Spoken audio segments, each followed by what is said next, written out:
Welcome back, everybody. It has been a minute, but Gus Morrison and Kienan O'Doherty are back here. It is December 17th, just around noon, and we're going to be breaking down our final football rankings of the season. It's been a while since we've seen all you guys. It's been a long postseason here in the North Bay.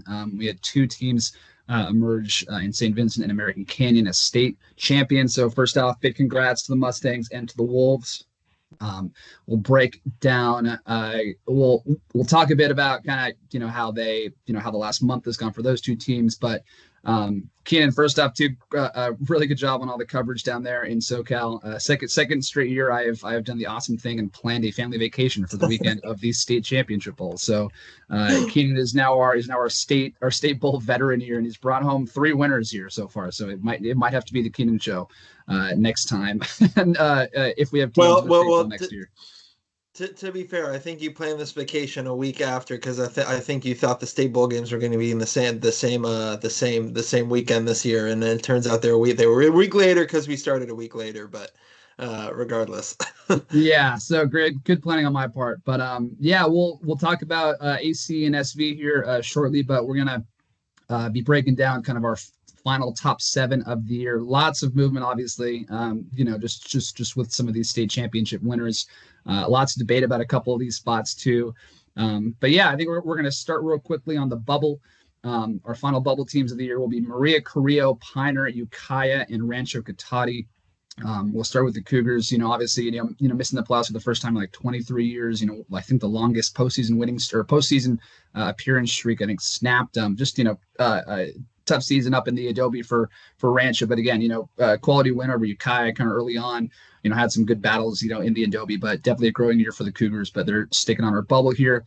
I believe they were our number 6 team heading into the playoffs, so they're going to finish out the year just outside of the top 7. But Ukiah also dropping out from the number 7 spot. Had that kind of surprising loss to Redwood in the semifinals of the NCS Division 3 playoff. Was that 3 or 4? 4. That's right.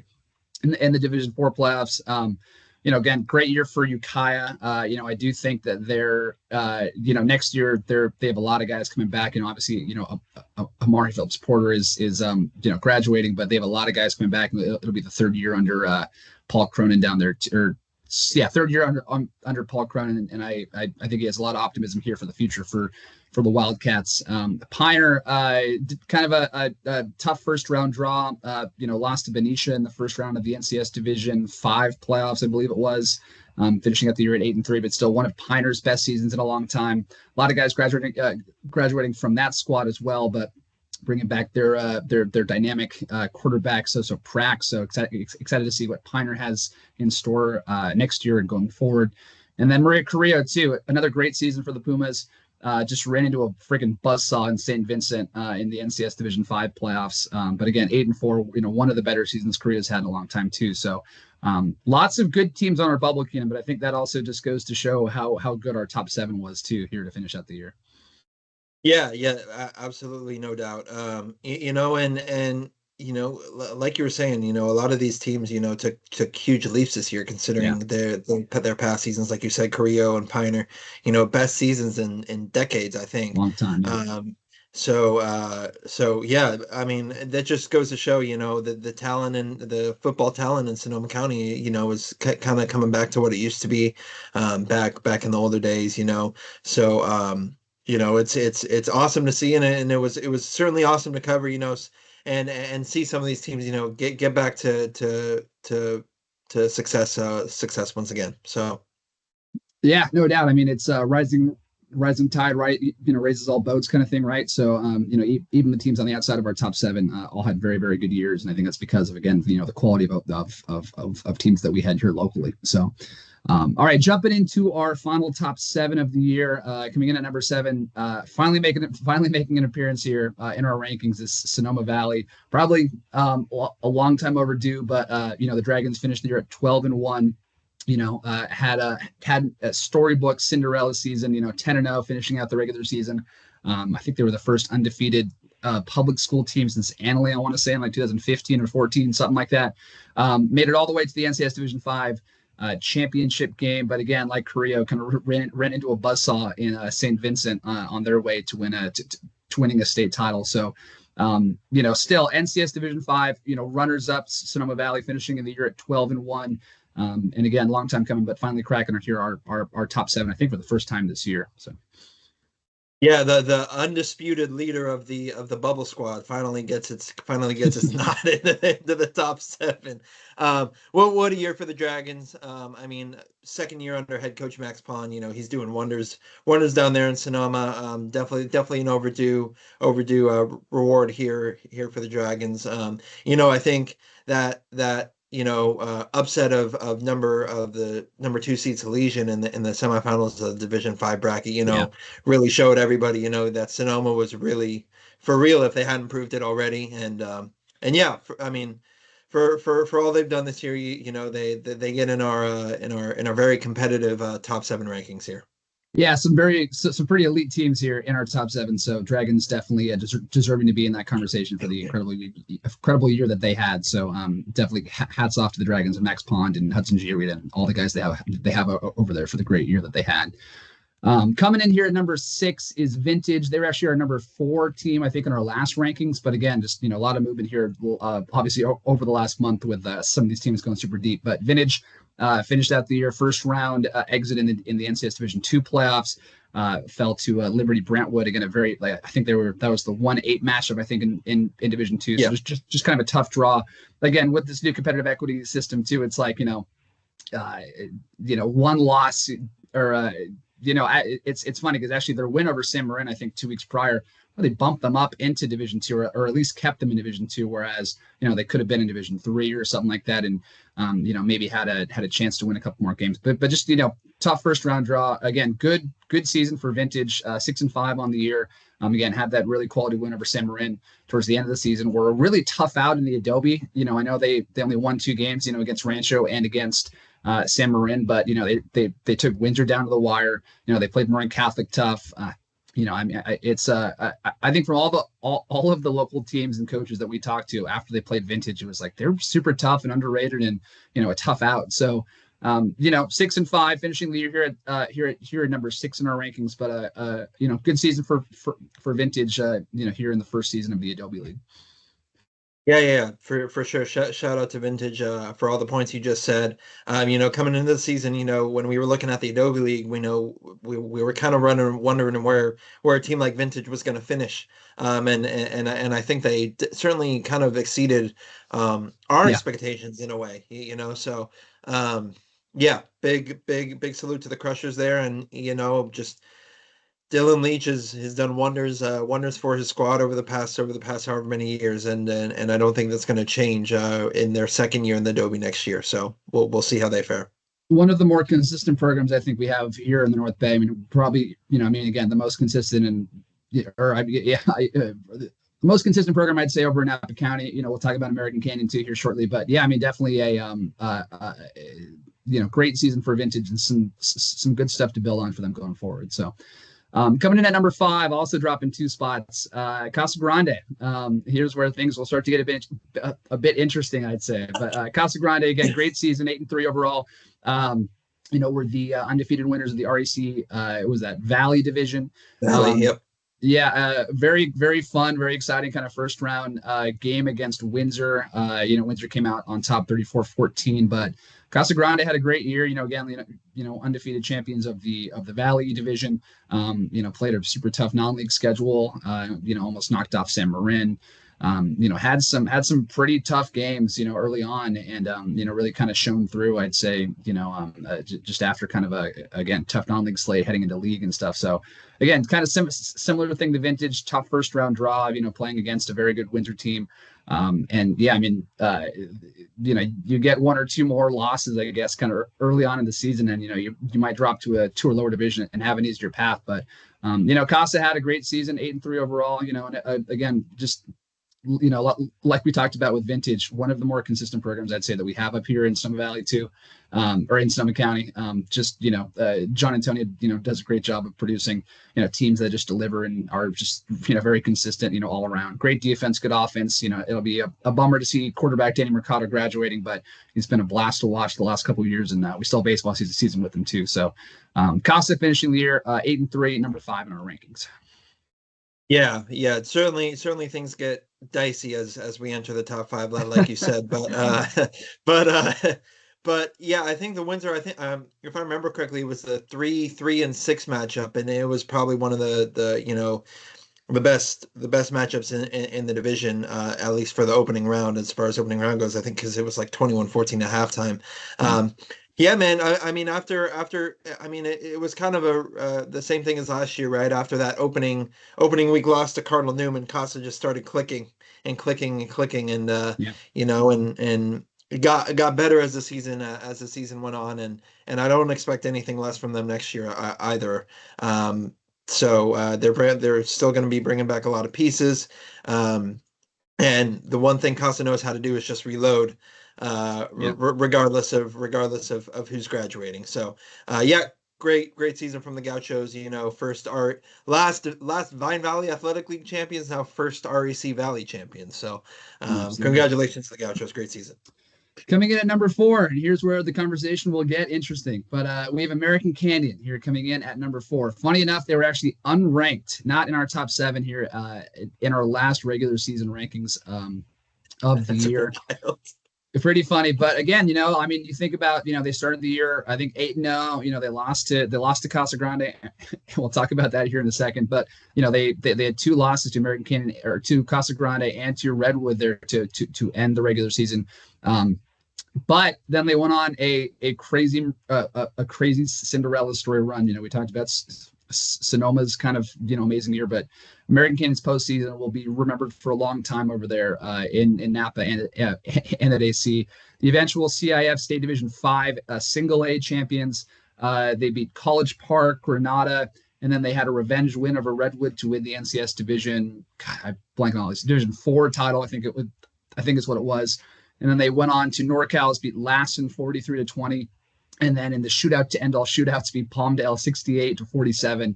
I think they set, they set a state, it was a state record for the most ever points scored in a state championship bowl game, 115 points or something like that. So crazy. But, we've talked about all year, like, this American Canyon offense is just as dynamic and can fill it up with any team in the area. And I mean, almost scoring 70 points to win a state championship is, I think, a perfect representation of that. But definitely a lot of debate from Kienan and myself about kind of where to put AC, kind of especially after, they lost to Casa Grande by 12. They finished as second place in the REC Valley. Had that loss to Redwood.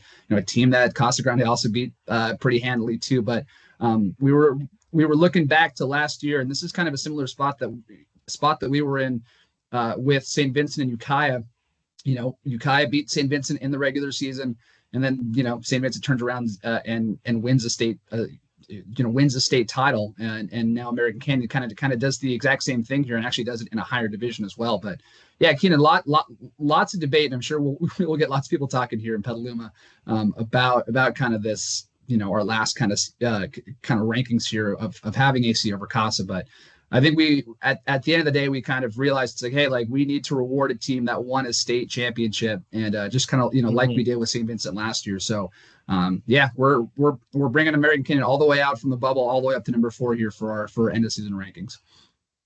Yeah, yeah, but before I get into that, you kind of mentioned the record that American Canyon and Palmdale set. I mean, American Canyon also tied the record for the single most points in a state championship game with 68. So couple records there for the Wolves for sure. But yeah, at the end of the day, we kind of are looking at a similar scenario, like I said, to what happened last year. Obviously, we had St. Vincent won a state title last year, and despite them losing to Ukiah in the regular season, so we ended up in their final season rankings last year. We bumped St. Vincent all the way up to 6, and Ukiah, or all the way up to 4, excuse me, and Ukiah was at 6. So we're facing kind of a similar situation here with Casa Grande and American Canyon. And we fully understand, the head-to-head win and everything like that, and for most of our rankings, that's always kind of been the tiebreaker, right? Gus has been that head-to-head, but at the end of the day, a state win is a state win. And considering American Canyon did it in a higher division than St. Vincent did last year, obviously I know it's the luck of the draw, everything like that.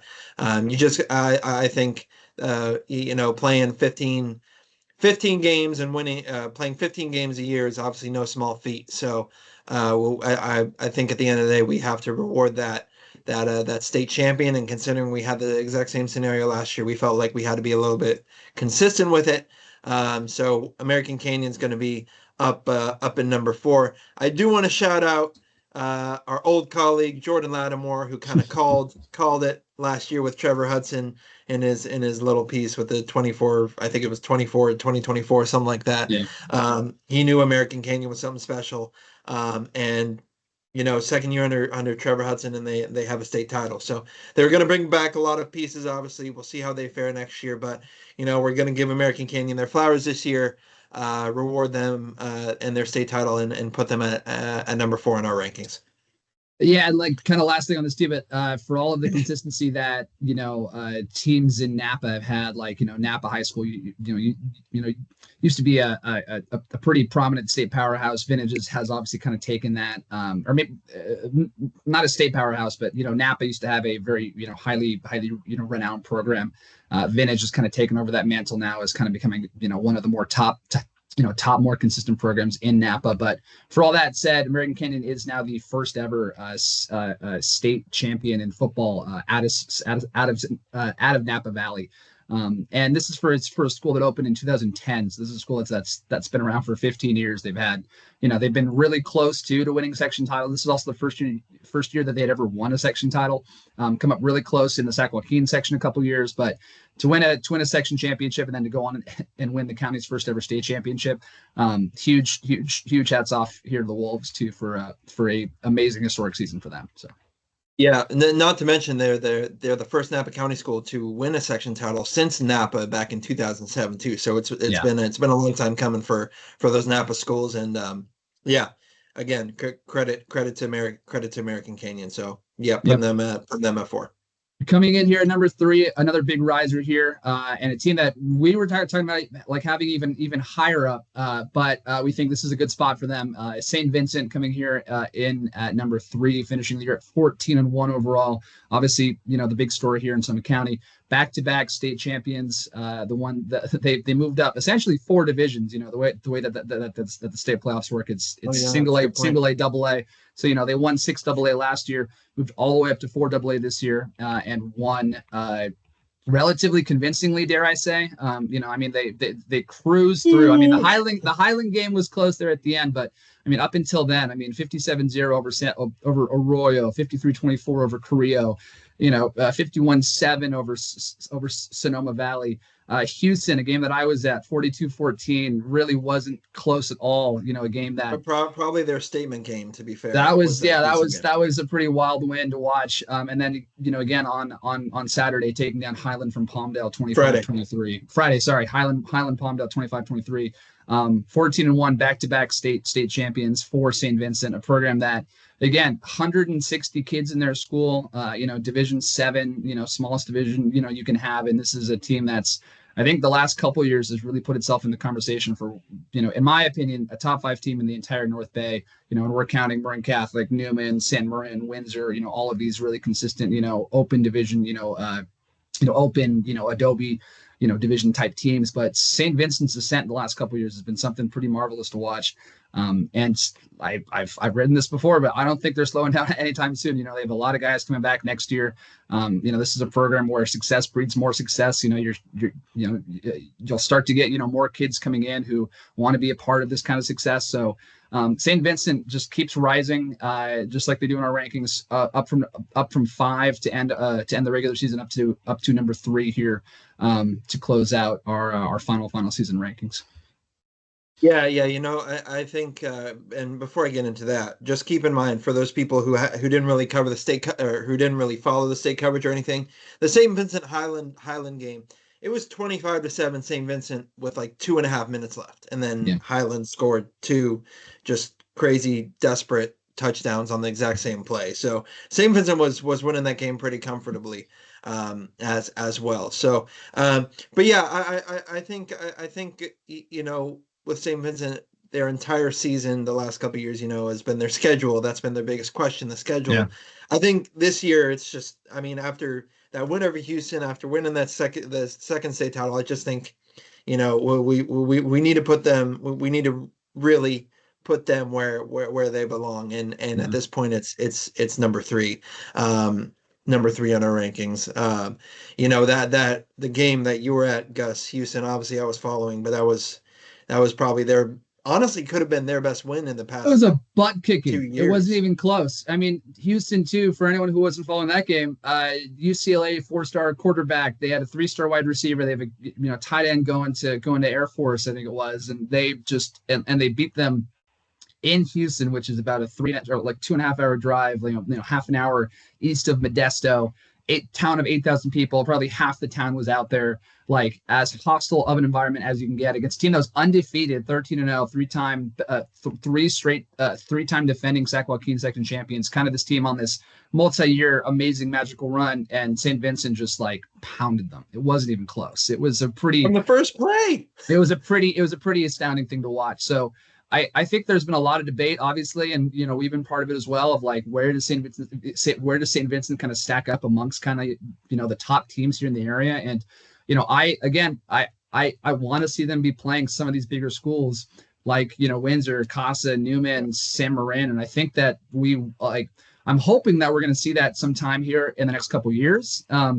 Like whether that's St. Vincent moving all the way up to the Adobe division, whether that's, I think they're for sure, a shoe in, obviously, I think for moving up at least to the Valley after next season. The REC will do realignments every 2 years. So after next year, they'll have a chance to move up, and they will move up. It's just a question of Valley or Adobe essentially at this point. So it'll be fascinating to me to see kind of where they shake up next year as far as kind of who they schedule, where their preseason rankings are.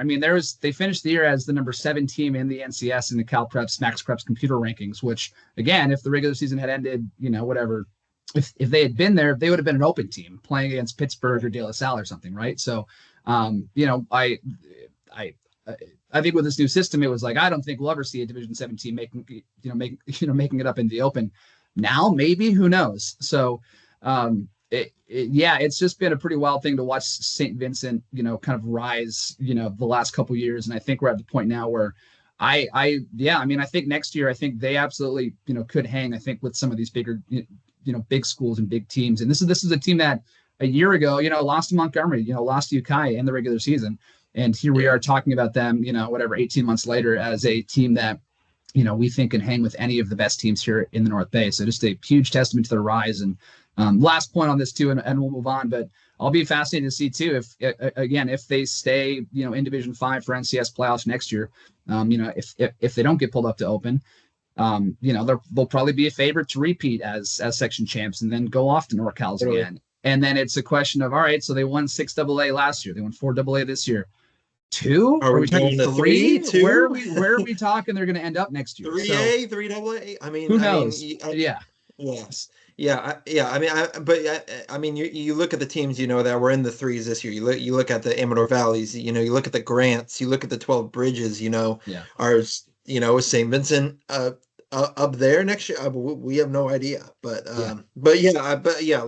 Like like to your point, real quick. I mean, you mentioned the trajectory they were on this season. Obviously, base Division 7, got bumped up to Division 5, top seed there, and then moved all the way up to Division 4, double like the Yeah. highest one of the highest level of Division 4 at state. So, Yeah. and they did it. So yeah, St. Vincent at 3, Gus. Will be fascinating to see kind of where they, where the next few years take them. But we'll end our point on St. Vincent there. But again, caps off again to the Mustangs for becoming the first ever, not even back-to-back state champion, but the first ever two-time state champion here in county history too. So again, amazing feat for St. Vincent. But moving on, number 2, our final 2 teams. Not a huge surprise. Number 2 is going to be Windsor. Number 1 is going to be Cardinal Newman. We'll start with Windsor here at number 2, finished in the semifinals of the NCS Division 2 playoffs. We talked about the Casa Grande win, won 34-14 in the first round, and then they lost to Amador Valley 38-29. Amador Valley went on to finish, I think, as runners-up. I think was that 3AA, 3 single A. Yep. Yep. 3AA. Runners up there, and that was also a game too. The Amador Valley game was one that Hayden Anderson, their top player, did not play, and suffered an injury against Casa Grande, and then sat out against Amador Valley, and it was the game kind of down to the wire. 9-point loss, but it was a game that Windsor, even without their best player, probably the best player in the North Bay, they were still in that kind of till the end. So, but we also still have Windsor kind of over St. Vincent here. There was some brief debate about putting St. Vincent at 2, but I think we kind of look at Windsor's whole track record here of almost taking Newman down to the wire, taking Marin Catholic down to the wire, beating Casa Grande, beating Vintage, having this playing, I guess, essentially the top 2 teams in the North Bay, I think undisputedly in Marin Catholic and Newman, playing them super tough down to the wire. Windsor was a very good team this year. Obviously, not the finish they wanted, of course, but it was still. I think it was pretty clear, at least in our eyes, that they were probably the second best team, I think, in Sonoma County, I think, after Newman this year. So great season for Windsor, 8-4, finishing the year at number 2. I think they've been at number 2 pretty much all season. So no surprise there, but keeping Windsor here at number 2 to finish our rankings. Yeah. I think our top 2 teams, and obviously we'll talk about Cardinal Newman in a sec, but I think their losses, their season-ending losses, which are both in the semifinals of their respective divisions, they definitely exceeded a lot of the expectations, because they were playing two very, very tough teams in those semifinals, and they really took it to them. Keep in mind, Windsor, it was only 2 points, 3 points maybe for majority of the game before before Amador Valley had that garbage time go ahead touchdown. So Windsor, I mean, exceeded expectations again, I think, but despite saying that too the entire year, but yeah, so congratulations to Windsor. Yeah. And then Cardinal Newman, number 1. I don't think, again, no surprise here. I don't think, our season-long number 1. I think, again, the undisputed best team here in Sonoma County. Tough draw again for them. Again, with this new kind of, competitive equity playoff system, get pulled up all the way to open. Obviously, had that big revenge win, a huge weight off all of, their shoulders, beating Marin Catholic 20-7, snapped a long losing streak to the Wildcats. Ended their season after their season had been ended by MC the last 3 years. So, and then again, they go off into the semis and play San Ramon Valley, super tough, 7-0 loss, but rainy game, not much offense, a couple breaks go San Ramon Valley's way, at the end, and they come out with the one score, one touchdown victory, and really it could have gone either way, but I think that was a testament again to the kind of team that Newman was this year. You have a line that, you had opposing coaches basically calling a JUCO line like all season, Division I, recruits and prospects, all over the board, 10-2 to finish out the year. And, again, they were far and away the smallest of the 4 teams remaining in the NCS, Open Division I playoffs. You had De La Salle, Pittsburgh with 2,000, 3,000 kids, San Ramon Valley, 2,000 kids as well. And, you have Newman in here with 600, 700 kids too. So, just one of these teams that, with this new playoff system, had they not been in the open division, had they not had this kind of, amazing season and, beaten all of these, great teams during league and everything, they probably would have ended up in Division 4, for the NCS playoffs and, might have had a good chance to make, again, to go on a run like St. Vincent or American Canyon. But, again, new playoff system, they're rewarded, I guess, in a way by being elevated and having to play against the, some of the best. And, in my opinion, they deserve to be there, right? I mean, they have this amazing season. They proved that they were one of the top, 8 teams in the NCS, and again, just this is the new system that we have. So, still amazing year for Newman. One of their best teams in a long time, one of their most talented teams in a long time. Beating Marin Catholic. Just getting the honor of being elevated, to the Open Division 1 playoffs. Really, again, amazing season for Newman. It was great to follow them this year too. It was a fun team. A lot of seniors. The emergence of freshman quarterback LT Renamosa. A lot of guys coming back next year too. Obviously, a lot of guys on their line are graduating, which is going to be a big loss. But a lot of their skill players are back too. So excited to see what Newman will do in the future. But our season long number 1, finishing up the year here at number 1 in our rankings. Yep, totally. Newman showed that they really belong this year with the big boys, no doubt about it. And kind of going back to the the Newman of old, like the 2019 state champion, Newman kind of thing. We're kind of seeing Newman really getting back into the groove of things and getting back into the fold there. So definitely deserve the number 1 spot for sure. Like they have been all season, and they had never really wavered. Even after that Marin Catholic loss in the regular season, they rebounded to beat them in the playoffs again at Marin Catholic too. Yeah. So, never really wavered, and congrats to Newman. So there it is. That was our final top 7 of the year. I don't think we'll probably see you guys again, and probably until, or at least doing one of these videos until probably next football season again. Just previewing our preseason rankings, but again, to everyone who tuned in this year, thanks again for watching. Thanks again for reading. Didn't think we'd still be here December 17th doing these things, but here we are. I might as well get used to it, Gus. If the football season is going to keep going this deep. I know at this point. So but great season again. Thanks everyone for reading, watching, following along. I know that we've had a blast, and just looking forward to again doing this all again in 8 months. So. But for the time being, thanks everyone for watching.